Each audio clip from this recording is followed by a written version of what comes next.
প্রিয় দেশবাসী, আসসালামু আলাইকুম। সেনাপ্রধান ওয়াকরুজ্জামান আমাদের মাঝে আপনারা কিছু জানেন যে গুরুত্বপূর্ণ বক্তব্য দেশে রাখছেন। একটা সকলেই ক্রান্তিকাল ধৈর্য চলছে। ধরে বক্তব্যগুলি শুনে যান এবং আমি সকলে সমস্ত রাজনৈতিক দলের ধৈর্য ধরে এই নেতৃবৃন্দকে এখানে ভিডিওটা দেখে যান। আমন্ত্রণ করেছিলাম। ভিডিওটি দেখলে আশা করি বুঝতে পারবেন ওনারা এখানে এসেছেন। কতটুকু আমরা দেশের উন্নতি সুন্দর হয়েছে। আলোচনা করেছি।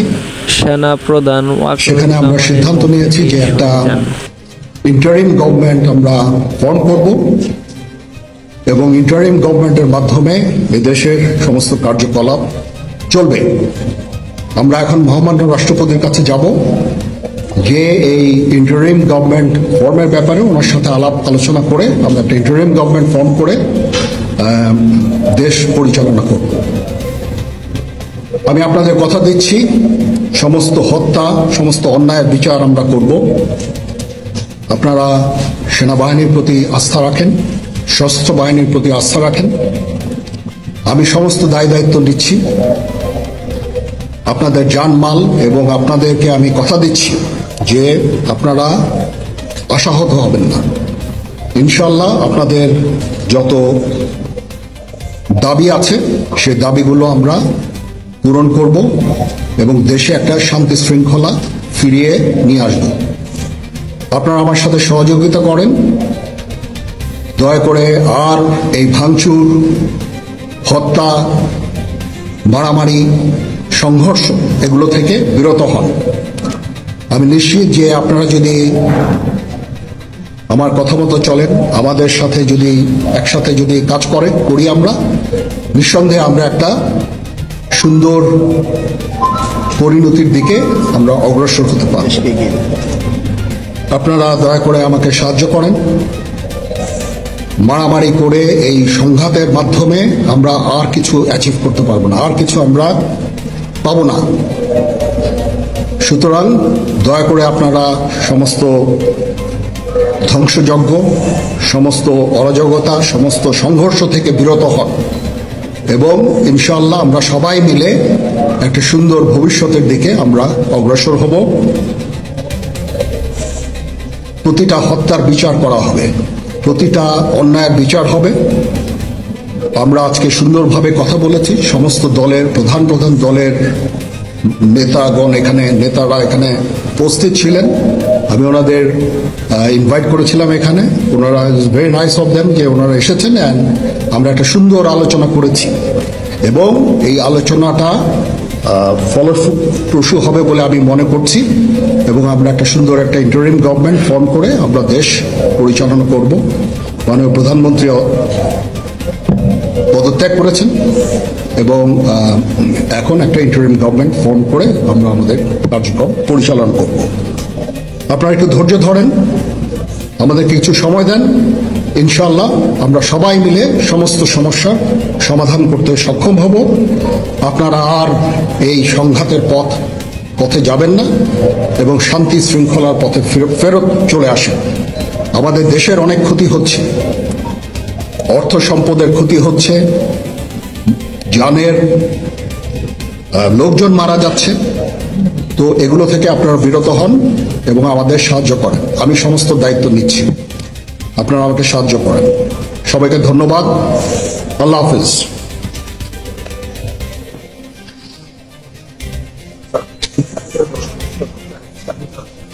আপনারা কি কোনো প্রশ্ন করতে চান?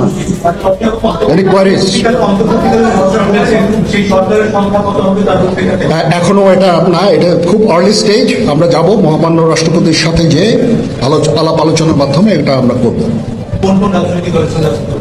আজকে এখানে জামাতের আমির ছিলেন, আমাদের বিএনপির শীর্ষস্থানীয় নেতৃবৃন্দ এখানে ছিলেন, জাতীয় পার্টির নেতৃস্থানীয় নেতৃবৃন্দ এখানে ছিলেন এবং সুশীল সমাজ এবং এখানে ডক্টর আসিফ নজরুল উনি নিজেও ছিলেন এখানে এবং উনি আমার সামনেই উনি সমস্ত ছাত্রদেরকে একটা সুন্দর বার্তাও দিয়েছেন এবং আমি আশা করি যে ছাত্ররা সেই বার্তা শুনে ওনাকে সবাই শ্রদ্ধা করে, ছাত্ররা শ্রদ্ধা করে, ওনার এই বার্তা শুনে তারা এই পরিস্থিতি নিয়ন্ত্রণে নিয়ে চলে আসবে এবং আমরা একটা সুন্দর একটা পরিস্থিতির দিকে আমরা এগিয়ে যাব ইনশাআল্লাহ। এখানে আওয়ামী লীগের কেউ ছিল না, না, আওয়ামী লীগের কেউ ছিল না। হ্যাঁ, আজকে বিকজ আমাদের এই সময় নাই, এটা একটা বিশেষ একটা পরিস্থিতি। আমরা আজকে যে এই পরিস্থিতি, এটা একটা আমরা একটা নিয়ন্ত্রণ নিয়ে আসবো।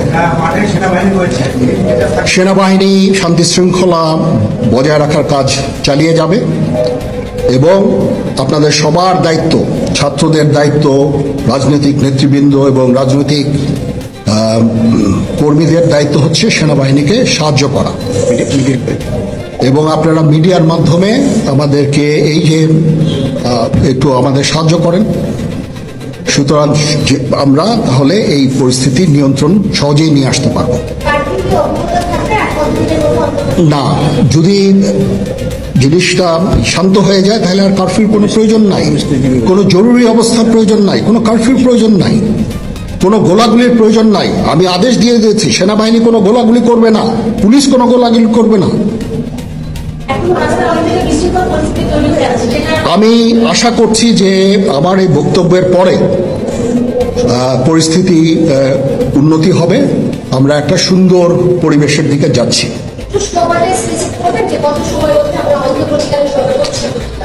আমরা এটা না, আমি আজকে রাতের মধ্যে একটা আমরা সলিউশনে যাওয়ার চেষ্টা করবো, বাট আমাদের হয়তো 2-1 দিন সময় দিতে হবে।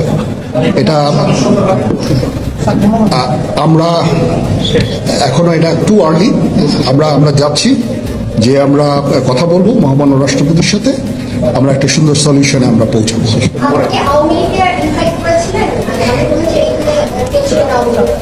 পরিস্থিতি ছিল খুব কম, সময় খুব কম ছিল। আমি যাদেরকে পেয়েছি অনেককেই আমি বলেছি, সবাই হতেন, বাট প্রধান রাজনৈতিক দলের সমস্ত নেতৃস্থানীয় নেতৃবৃন্দরা এখানে ছিলেন, তাদের সাথে আমি কথা বলেছি এবং ওনারা সবাই আমাদের এই প্রস্তাবে, এই যে আমরা যে আলোচনা করছি, সবাই এটাতে রাজি হয়েছেন।